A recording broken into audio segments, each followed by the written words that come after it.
Welcome everyone to the pre-kindergarten program Parent University Night.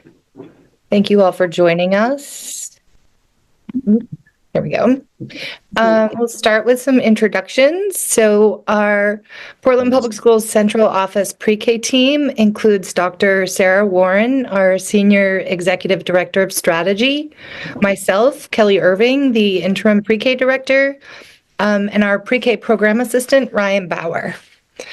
Families that need language interpreting are in a separate group with their interpreters who will introduce themselves now.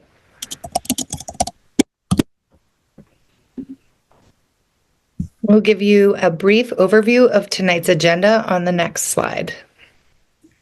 We'll start with welcomes and introductions and agenda review. Then we'll move through program goals and approach, the locations and hours of our preschool class or pre-K classrooms, the application screening and enrollment process, and then we'll talk about attendance expectations and other information, as well as time for questions, any questions that families may have.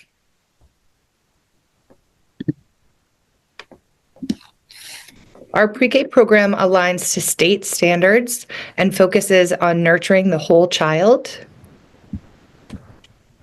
The PPS pre-K program approach includes goals to provide pre-K students with a happy first experience of being in school, strong positive relationships with teachers and classmates, opportunities to learn through play and teacher-led activities, support to master the skills necessary for kindergarten success, and excellent caregiving, including meals, a daily rest time, and exercise outside and inside the classroom. Our pre-K program follows requirements and learning standards set by the state of Maine. We use a research-endorsed curriculum called Pre-K for Me, which engages students through a holistic approach that nurtures their academic, social, and emotional skills in a way that is appropriate for 4-year-olds.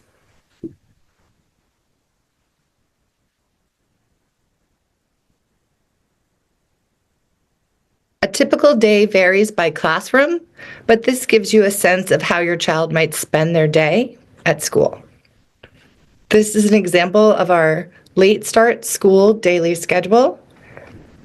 It includes arrival and hand washing, having breakfast, circle time, which is when we read stories and meet as a whole class group, center-based playtime, a second circle time, small group work with direct instruction from teachers, outdoor exploration time, lunch, rest, an afternoon snack, small groups, and then students prepare for dismissal.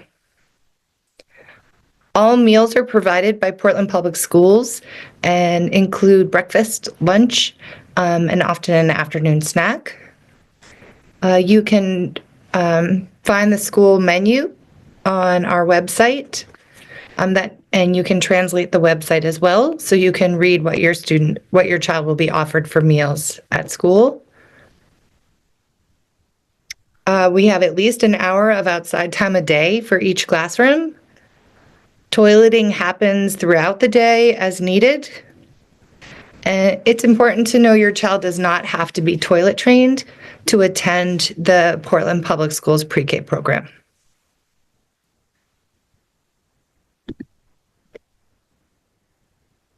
We offer pre-K programming in 10 of our district schools, as well as 2 community partner sites. Our planned classrooms for the 25-26 school year include 2 classrooms at the Amanda C. Rowe Elementary School, 2 classrooms at the East End Community School, 1 classroom at Catherine Morrill Day Nursery, which is one of our community partner sites, 3 classrooms at the Gerald E. Talbot Community School, 1 classroom at the Harrison Lyseth Elementary School, 1 classroom at the Longfellow Elementary School, 1 classroom at the Peaks Island Elementary School. We have 1 pre-K classroom at Portland Art and Technology High School. At the Presumpscot Elementary School, we have 3 pre-K classrooms. The Reiki Community School, we have 1 classroom. And at Youth and Family Outreach, another of our community partner sites, we have 2 classrooms.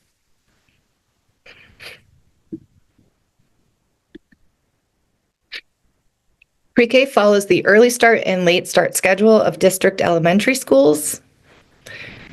And our early start schools run from 7:40 in the morning to 2:10 in the afternoon, except for Wednesdays when we have district-wide early release, where students are released from school an hour early, so 1:10 on Wednesdays.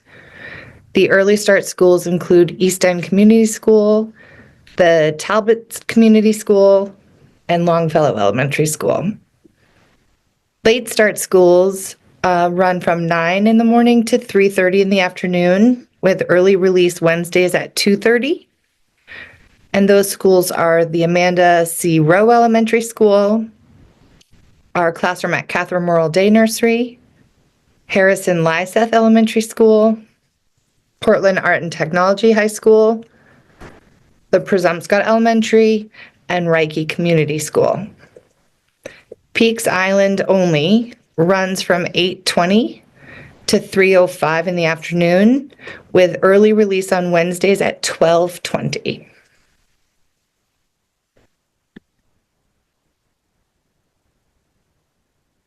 Pre-K students are expected to attend school on time every day, just like K-12 students. Students gain many positives from being in school, not just academic success, but also being part of a school community and developing traits like curiosity, creativity, and responsibility. Showing up on time every day is important to your child's success and learning from preschool forward. Missing 10% of school, which is about 2 days a month, excused or unexcused, means a student is chronically absent.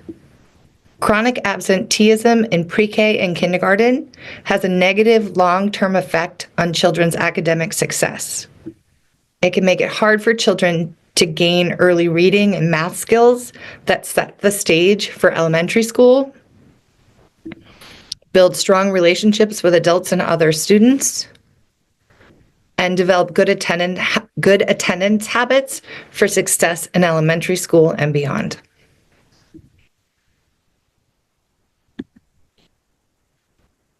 Students that are out of school for three consecutive weeks will be unenrolled from pre-K.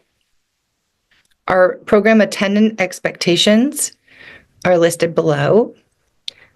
Pre-K students who miss more than 3 weeks of school for anything other than a documented, approved medical reason will be unenrolled from PPS and will lose their pre-K seat. If families wish to re-enroll their pre-K student upon their return, they'll need to resubmit a new application and be added to the wait list. The previous pre-K spot will not be held for the student while they are on leave.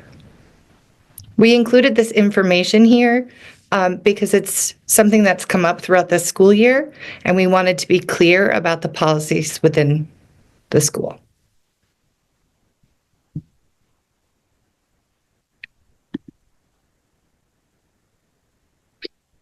Families may apply to the pre-K lottery through the PPS website from January 10th to the 26th. Applications for the lottery will be accepted between those dates of January 10th to the 26th. Applying to the lottery offers the best chance of getting a spot in the program. Students are eligible if born between October 16th, 2020 and October 15th, 2021.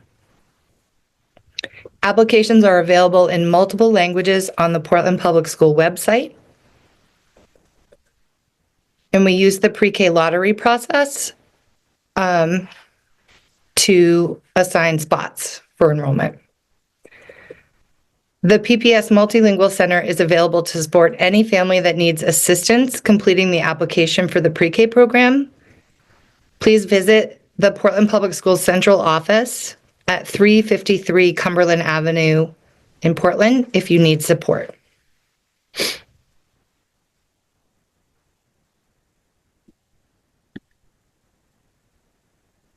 Students on the pre-K waitlist are more likely to be placed outside of their neighborhood schools. Students who are not offered a spot through the lottery are placed on a waitlist. Students who apply to the program after the lottery closes are also placed on a waitlist. Students on the waitlist are often still offered spots, but they are less likely to be placed in their neighborhood schools or preferred locations.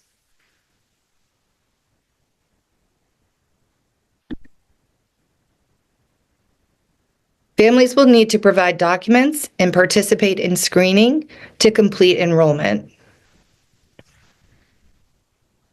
Complete forms and provide documents, the listed documents below. Will need birth certificate, proof of residence, immunization records, and a language use survey. Families and students will also participate in child find screening, which includes a family questionnaire and a required playgroup for incoming students. Multilingual families will complete language screening for their students and a family interview. Enrollment for families that are experiencing homelessness is very similar.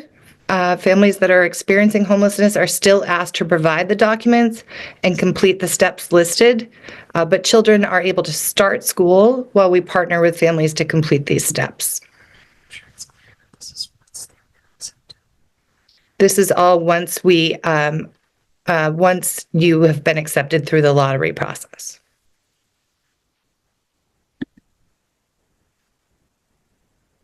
All PPS pre-K students participate in developmental screenings during enrollment. PPS pre-K students are screened to identify any potential concerns in the child's development and possible need for referral to Child Development Services, also known as CDS. Screening results are reviewed one-on-one with families. Families can then decide if they want to proceed with the referral process for potential special education services.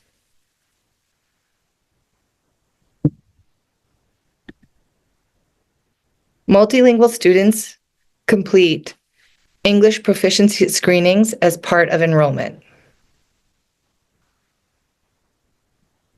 All multilingual PPS pre-K students are screened to determine their English proficiency. All multilingual PPS pre-K families are interviewed to determine which language will be used for spoken and/or written communication between the family and PPS. PPS pre-K students are seen as dual language learners because they are actively learning 2 or more languages.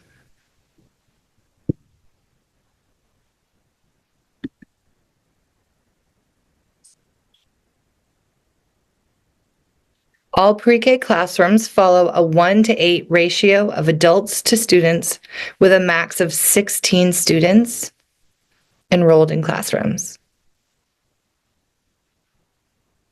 We have 1 teacher and 1 ed tech minimum in each classroom to accomplish that ratio of 1 adult to 8 students.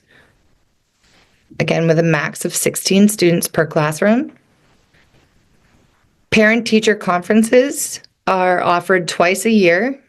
Interpreters are available for conferences, and signups are sent out by schools and teachers.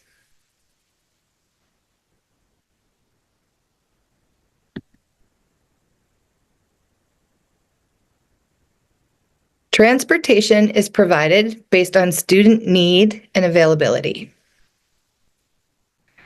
Transportation will be available to students enrolled in PPS pre-K program who have an IEP that includes a requirement for specialized transportation.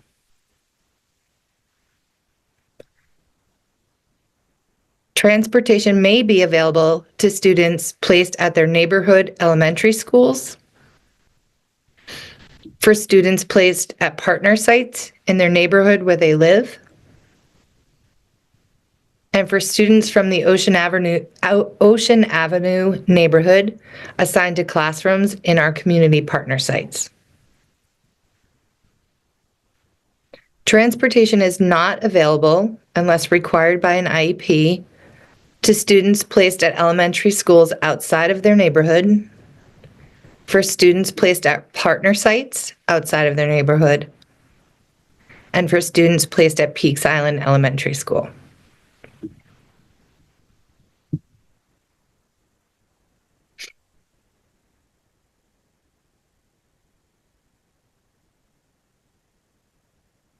What questions do you have about the pre-K program at Portland Public Schools? What else would you like to know about pre-K? Please type your questions in the Q&A in your home language. That's a good idea. Yes, thank you. I think it's because I'm sharing my screen that I can't see it. It says, how will potential redistricting affect where students are assigned? How do you want to take this? I'm responding in writing. I think you should say it live so everybody can hear the answer. All right. Okay, so the boundaries committee that the board created is looking at the district boundaries for each individual school, but that is an ongoing process that will take several months, and we do not expect it to affect where students are placed for the coming school year for pre-K. Sorry, question 2. Is there an open house for pre-K? Each school sets up their own open house. Oftentimes the schools will call them like popsicles in the park or have events like that. And then there will be individual open houses by pre-K classroom. Okay, question 3. When will the results of the lottery? The results of the lottery will be sent out to families in February.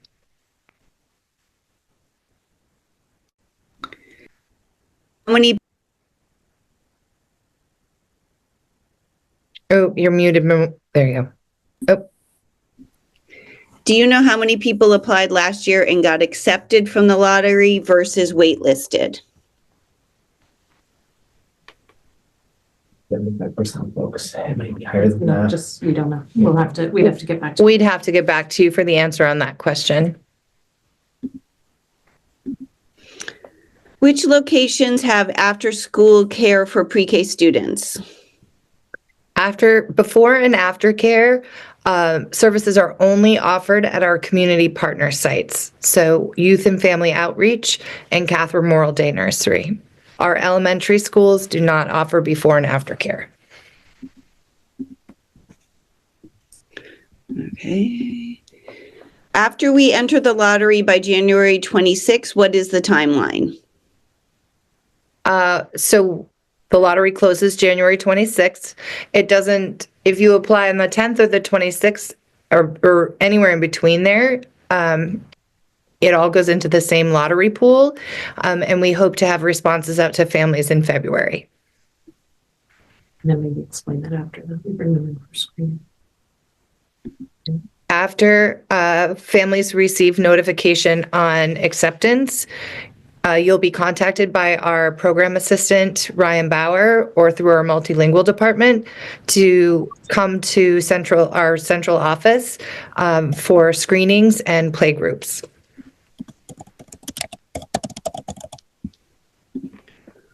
What percentage of, we don't know the answer to that. Do we know what percentage of students were able to get a spot? We don't know that information tonight. Okay. Will pre-K student, aftercare, we already answered that. What's the income amount for the percentage distribution? I'm not sure I understand that question. Maybe what is the income amount that qualifies families for the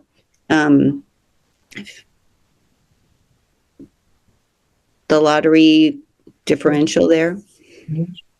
There on the lottery application, there is a sliding scale fee or a scale that you will fill out your family income, and that helps us to determine low income versus not low income eligibility. During the application process, can I indicate which non-neighborhood school would be preferable if my child does not get into the neighborhood school? Yes, but it doesn't limit the ability to. You can indicate that, but it doesn't influence or it doesn't limit the options that we can offer. It's not on the application itself. You'd have to send a separate communication to my email, which will be shared at the end of the presentation. We should say that. Can you say that? Did you hear that, Maureen? Yes. So the answer is if it's not on the application, if you have a specific request, you should send an email to Ryan Bauer. His email will be posted at the end. After school, we already said. We already mentioned about the lottery. How will I know if my child made the lottery? How will we communicate to families if they were selected or waitlisted based on the lottery? English-speaking families will receive a letter that tells them they've been selected through the lottery and where their location, where their classroom will be. Multilingual families will receive a phone call from interpreters in our multilingual department.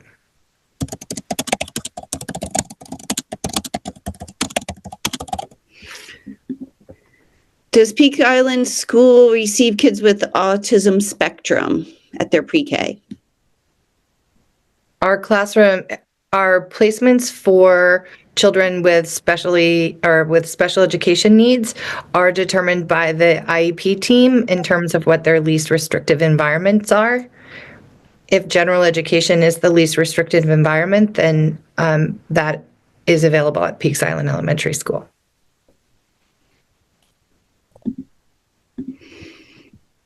Can you elaborate on outdoor exploration time? Outdoor exploration time includes recess on school playgrounds and also walks around the school and through the school. It all depends on which elementary school and what options are available.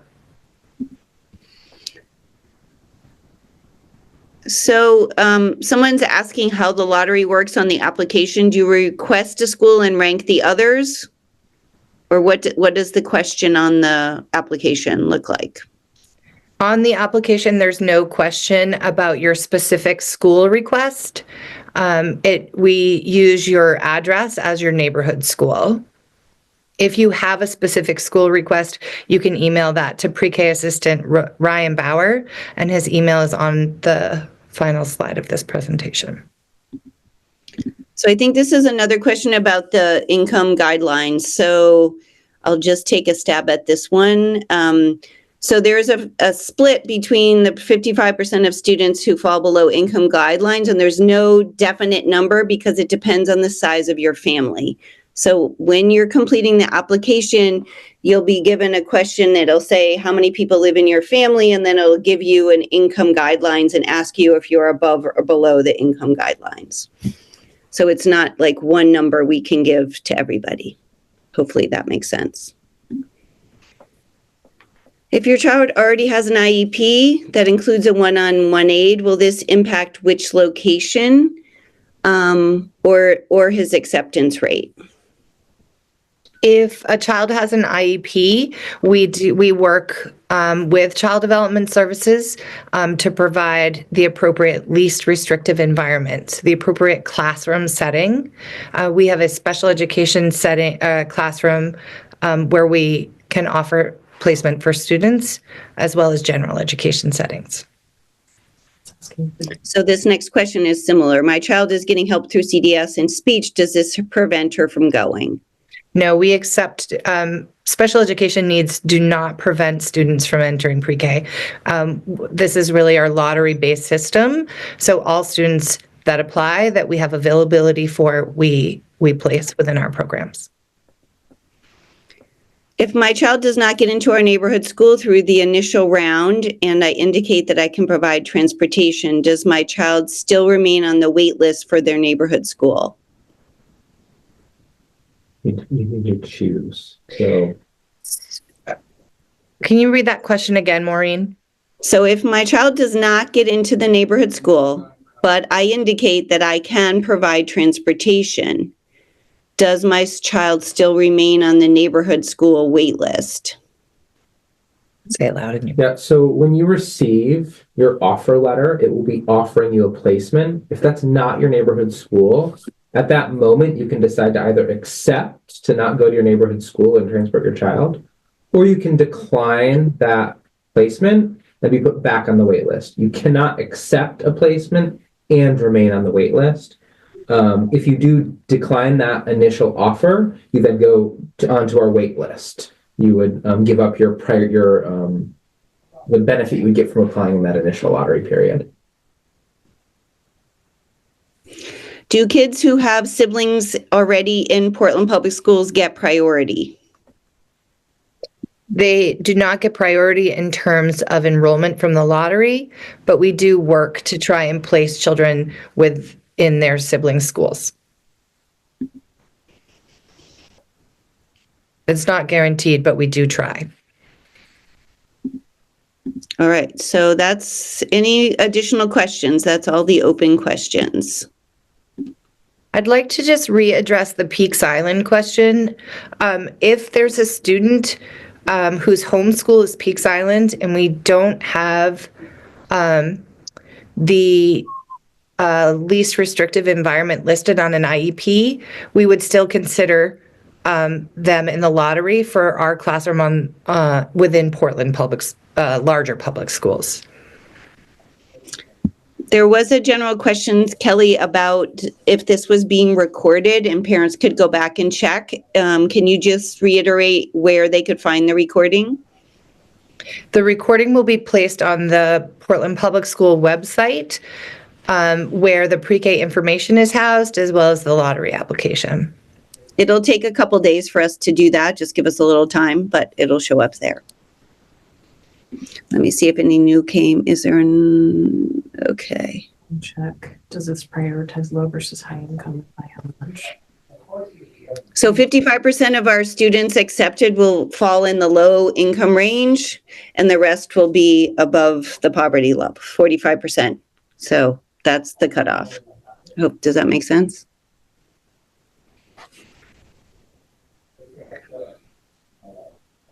If we have a sibling at a late start school and we don't get into our neighborhood school, where there'll be an effort made to place us at another late start school. Yes. Yes. It's not guaranteed, but we make effort to accommodate that.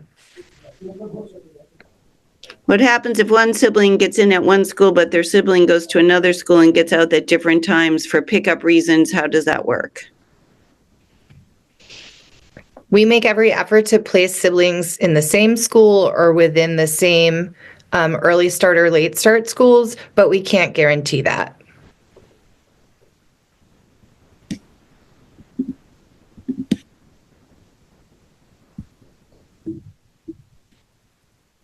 Okay.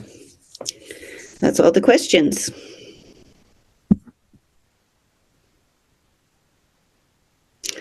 Ziamara asked, Ziamara, if you type us your phone number and email here, we'll record it. And yes, we can reach out to you after. So I've left the slide up with Ryan Bauer's email address. If you have any questions when this presentation is over or that weren't answered within this presentation, you can send those questions to Ryan Bauer, our program assistant. Thank you, everyone, for joining us. And we look forward to a fun and exciting school year ahead.